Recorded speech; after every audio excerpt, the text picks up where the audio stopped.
Hello everybody, so final video of 2016. Let's go with this, let's get into this. We've got a can of KA, let's get ready. What's that? What is this? Emoji cup, the iconic brand. What's iconic about that? There's no one there. It's my my production team. They're all my crew all over there. There's all my crew. Thanks for that, guys.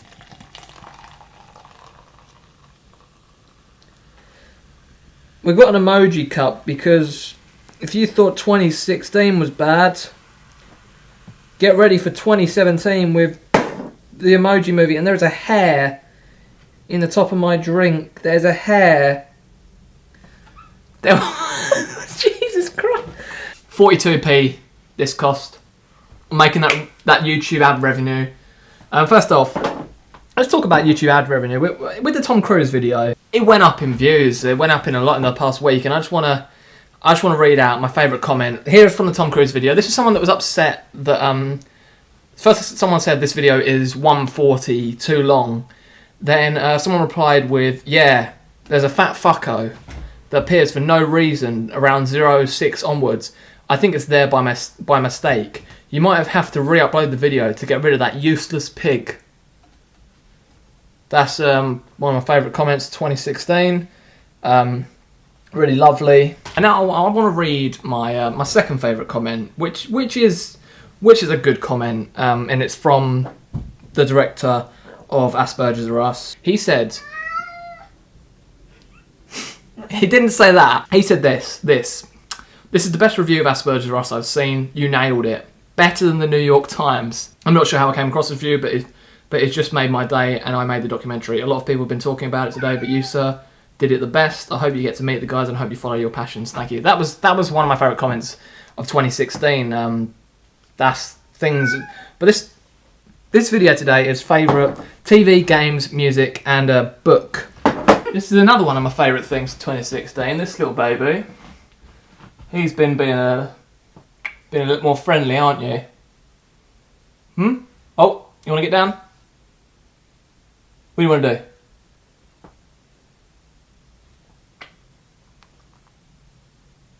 First up, just because it's one mention, we're going to mention Jeffrey Brown's new book, Lucy and Andy Neanderthal.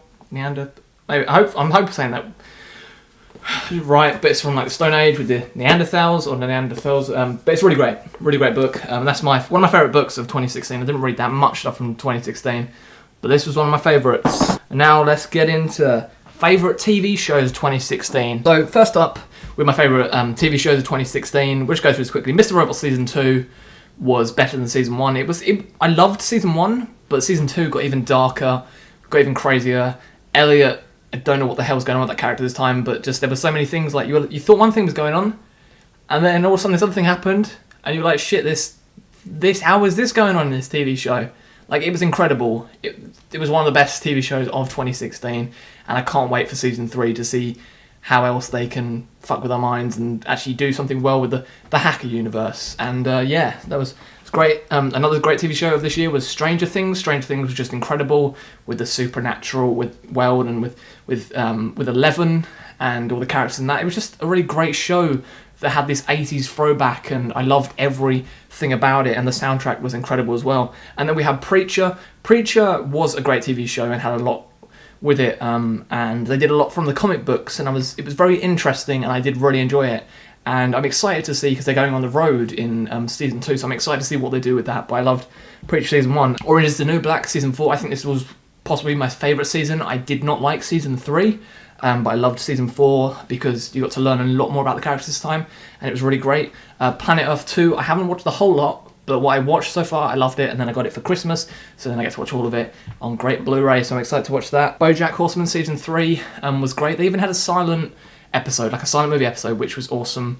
I really loved it. Better Call Saul Season 2, I did like Season 1, but it wasn't everything I wanted. Season 2 was sort of dark, and saw Saul with his brother, with some really weird things happening there, and saw Saul developing more with how he became a lawyer. So it was really great. And Black Mirror season 3 was incredible.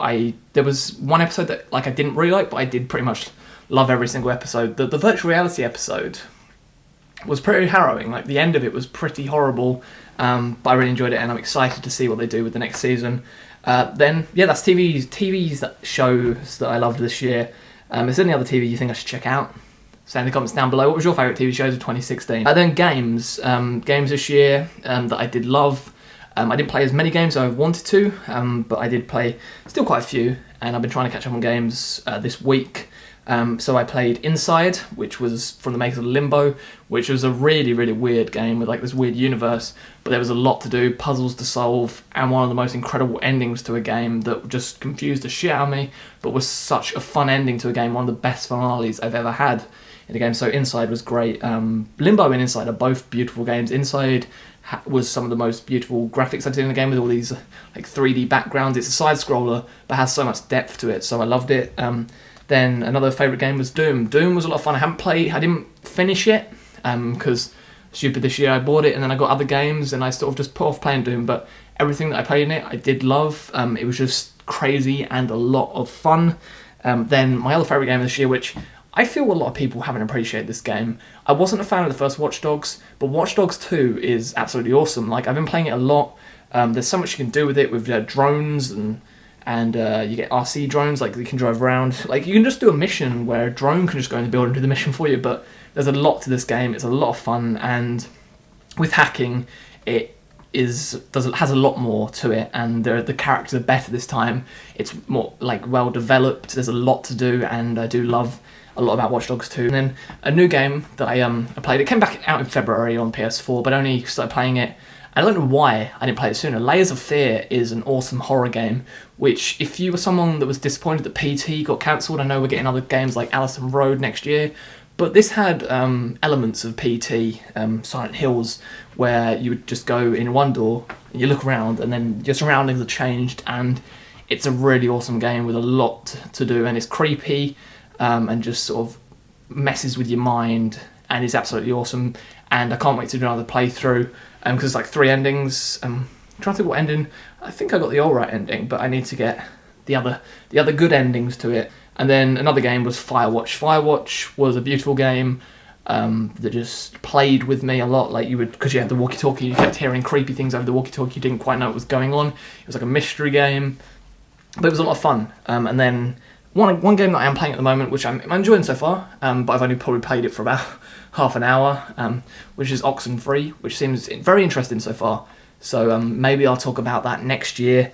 But yeah, that's what I'm playing. Then music. We're going to try and go through music quickly, because there's a lot of music that I have loved this year.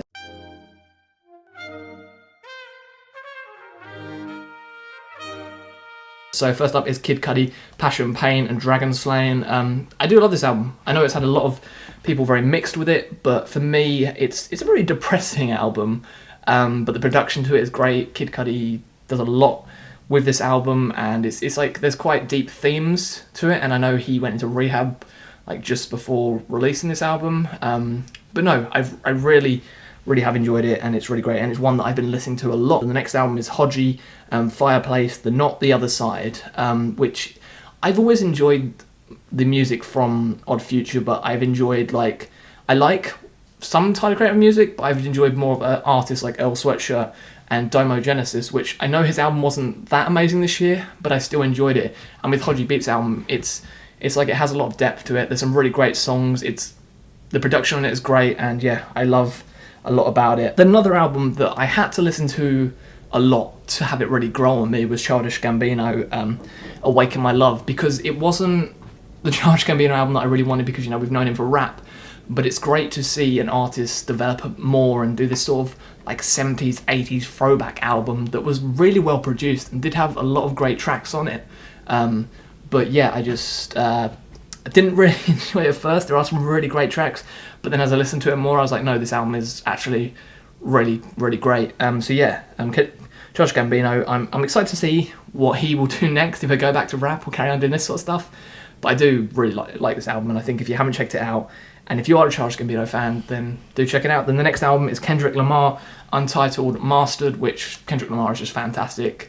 The production on this album just came as, it was like a surprise sort of album, but it was fantastic. I loved To Pimp a Butterfly, and this sort of has things from To Pimp a Butterfly, but yeah, Untitled Mastered was great, and I loved it. Then we have Skepta, Konnichiwa, which Skepta just knocked it out of the park with this. It is one of the best grime albums of this year, and yeah, I do love it, and just had it on repeat for ages. The next one is two albums. It's Frank Ocean, Endless, and Blonde, because Endless had like better stuff, because it was a visual album, and it was interesting. It was just like him in a workshop and all different versions of him, like just cutting out wood and that sort of stuff. But there were some really great tracks to it. Blonde, there is some tracks I don't like on it, but it was another album that did grow on me because I love Frank Ocean, and it is a really great album. Then Blood Orange, Freetown Sound.